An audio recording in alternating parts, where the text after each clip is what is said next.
This is breaking news from the Las Vegas Review-Journal, sponsored by Michael Gaughan's South Point Hotel, Casino, and Spa. Is that correct? That is correct, Your Honor. Correct. Your Honor, before we begin, may I inquire that I forwarded some letters of support to you yesterday via your law clerk. I did receive one additional from Mr. Collins' mother beyond that time frame of getting them to you, and hopefully you were able to get that this morning. I did receive all of those yesterday, and I can look in my email to see if that letter from this morning was presented, so give me a moment to locate that. Yes, Your Honor. And yes, I do have it. Perfect. Thank you.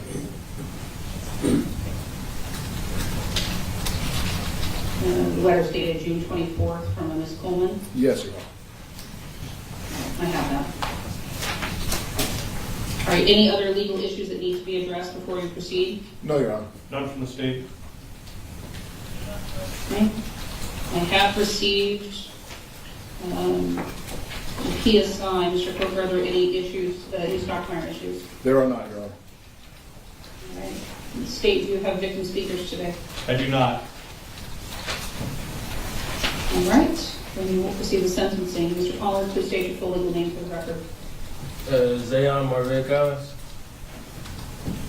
Mr. Collins, by virtue of your plea of guilt, I hereby adjudge you guilty of one count of reckless driving. You were previously adjudicated in the misdemeanor vehicular manslaughter charge and are currently serving a sentence as to that count. We'll now proceed as to the sentencing on count one. State.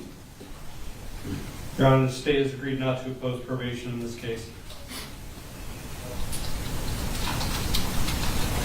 All right. And the factors with regards to the negotiation, counsel? No, Your Honor. Now, I want you to present the factors that led to this negotiation Oh. on behalf of the state. My apologies, Your Honor. Your Honor, at the time of the negotiation, the state was faced with some significant issues in this case.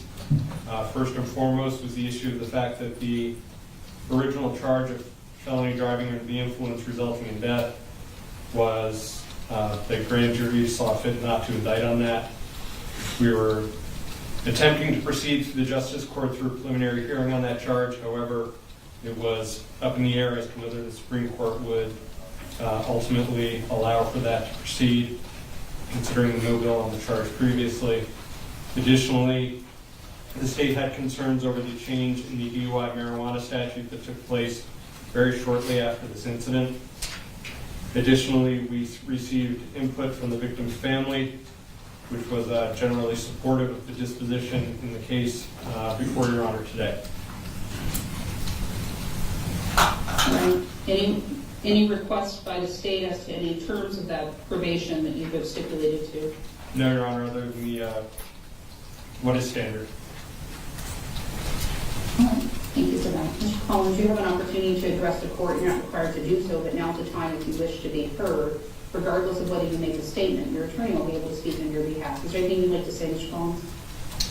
Hello, Your Honor. I'd like to start off by sending my sincerest apology to the family that was involved and impacted from this accident. I understand I hurt many people with the road of my accident by recklessly driving, and I'm truly sorry. It's something I have to live with the rest of my life also. Since the accident, I've really matured and grown as a young man. I made smarter decisions and realized that I took a lot of things for granted, and I also realized how fast a life can change due to careless mistakes. One day I hope to tell my story to the youth and teens and maybe even start my own program teaching kids how to make smarter decisions on the road so that they don't make the same mistake as I did. Your Honor, I'm here today to ask you to please grant me my probation. I've never been a troublemaker, and I plan on keeping it that way for good. And I promise to stay out of trouble like I have, and I'm ready to start moving forward with everything. And lastly, I want to give another apology to the family. I'm truly sorry, and I keep your family in my prayers daily. I hope you can forgive me one day. Thank you, Your Honor. Thank you, Mr. Collins. Mr. Coker? Thank you, Your Honor. Your Honor, I know that this case came before you, and initially you had some questions regarding the resolution, which Mr. Baumann put on at the time of the negotiation in this matter, and as again stated before the court today. Two things. One, legally, yes, there were some hurdles in this case that resulted in the negotiations being presented to the court as they are. Number two, in putting the legal concerns aside, and I'm always at a loss sometimes for words in cases like this, because these are the hardest of the cases that I, as a defense attorney, need to stand here. The prosecutor has to stand here. I know that you have to render a decision on them. They're extremely difficult. It's a case with the most dire of consequences, but the factors that led up to those dire consequences, I believe sometimes need some fleshing out and some understanding. I don't want to make excuses, however, I do want to address the court with regard to mitigation. Mr. Collins is standing before the court today as a young man who made some very, very poor decisions. If we look at the PSI and we look at his prior criminal history, it zeroes across the board. He does have one prior traffic matter. He's a young man who is excelling in school at the time. He is far and above most of the individuals standing to my right at this point in time. He has support from his family, who's present in court today. He has support from the letters that were given to you. He's in a position where he will, once he puts this behind him, will excel in his education. And the key factor I heard him say this morning is his desire to start talking to youth within his own age and making decisions which don't jeopardize the community. Zaon is a young man who I met at the tail end of this case. There was significant work done prior to my involvement with him. But for the limited time that I've known Zaon, I've seen him to truly be the individual that he has presented himself to you today as a very responsible young man who made a bad decision. The consequences are, as I said, the most desirable, which makes this difficult. I think what's helped him the best, and I don't think we saw it at the time, but what's helped him the best was the stipulated sentence on the vehicular manslaughter. What's happened is we've had the judicial system given the opportunity to show Zaon not only this isn't just a slap on the wrist, but he has been serving time. He's seen what the consequences truly are and could be.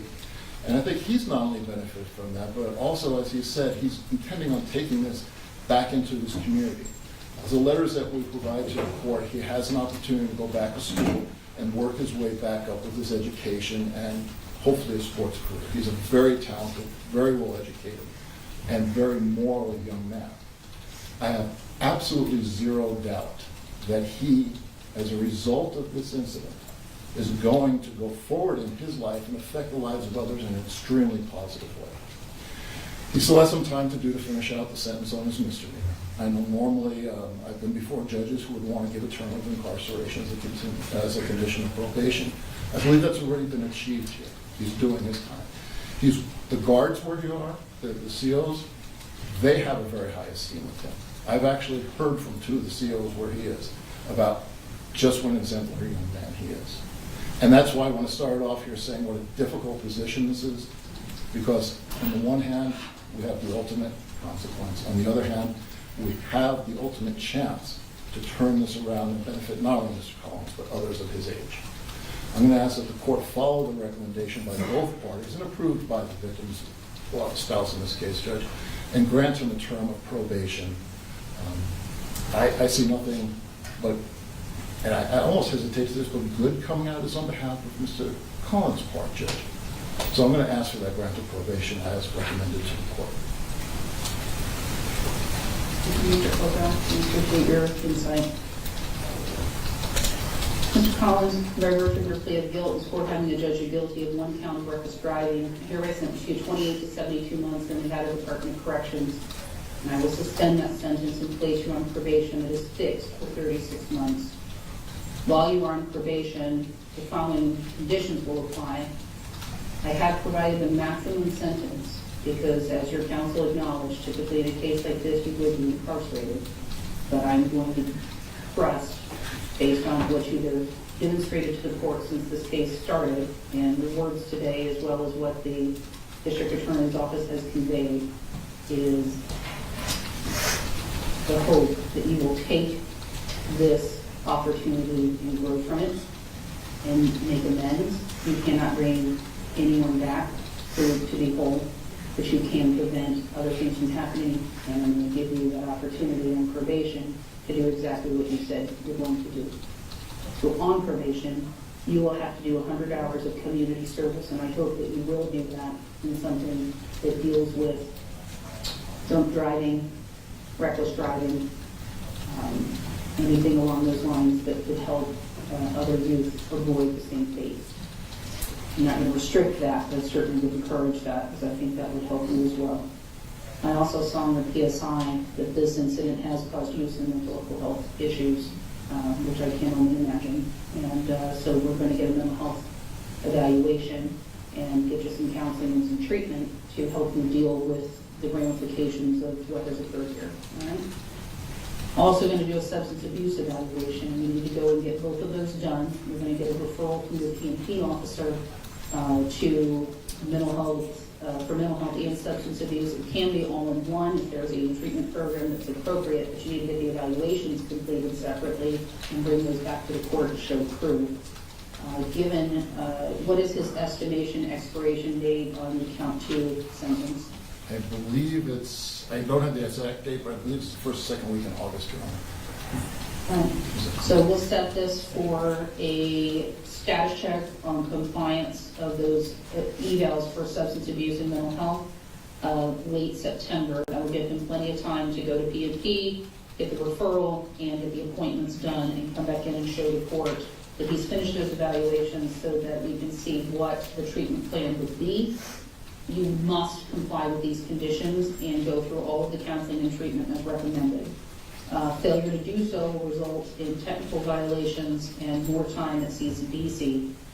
This department takes probation very seriously, and the conditions of probation will be complied with in this case. Do you understand that, Mr. Collins? Yes, Your Honor. All right. All right. While you're on probation, these are the standard conditions are imposed, and these are the special conditions. In addition to the substance abuse evaluation and counseling, as well as the mental health, you're not to use, possess, or control alcohol or any legal or illegal substance while you're on probation without the permission of your probation officer. So if you need to take a medication that's a controlled substance because it's being prescribed, you need to take the prescription, you get permission from P&P before you start taking it. Any other type of medication prescribed by a physician, as long as it's not a controlled substance, is not an issue. You and your property are subject to search anywhere that alcohol or drugs may be located, including cabinets, refrigerators, closets, nightstands, medicine cabinets, with or without a search warrant by your probation officer. You're to have no contact whatsoever with the victim or the victim's family unless otherwise approved by the court or probation.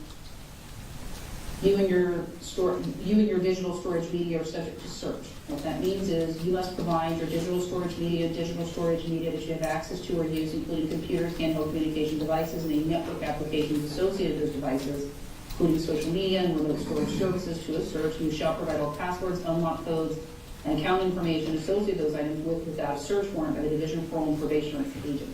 Get your cell phone, laptop, iPad, and any electronic device you have. You need to give your password to your probation officer. They want to inspect it, because you want to make sure that you're living soberly and you're not communicating with anyone trying to obtain illegal substances. You also will comply with any curfew if it's imposed by P&P. If you have not already completed your high school diploma, you need to do that while on probation or get a GED vocational equivalent, or enroll in some type of secondary form of education unless you're a full-time employee. So what that means is you're going to better yourself while you're on probation. You're going to be working full-time or you're going to school full-time. Understood? Yes, Your Honor. All right. Any other conditions of probation that the state would like to see? No, Your Honor. I also understand that there had been a stipulation for restitution. However, I did not see in the PSI that restitution was calculated. State, what is your position on the restitution? Your Honor, I have no further information on that at this point. I just submitted. My understanding is there is an ongoing civil suit. That is correct, Your Honor. And the civil suit will resolve any of the outstanding claims of the victim for restitution? I believe so, Your Honor, yes. Mr. Coca? It's my understanding as well, Your Honor. All right. Based on that, then the court will not impose restitution in this case. There will be a $25 administrative assessment fee, $3 DNA administrative assessment fee, $150 DNA fee And there will be a fine. The court is required to impose a fine in this case, and I'm going to impose a fine of $3,500, all of which is to be paid during probation. Upon the expiration of your CCDC sentence on count 2, you will be released from custody as estimated sometime in early August. You will have 48 hours to report to PNP, or 2 business days to report to PNP if you're let go on a Friday. In order to start your probation, Mr. Collins, you need to promptly appear. Failure to report timely, failure to get your mental health evaluation done, and failure to do the substance abuse evaluation will result in being incarcerated. You understand that? Yes, Your Honor. All right, we'll see you back here then late September. Madam Clerk, with the date. Status check's going to be September 28th at 9 a.m. Thank you, Your Honor. Thank you, Your Honor. Go back to Mr. Collins.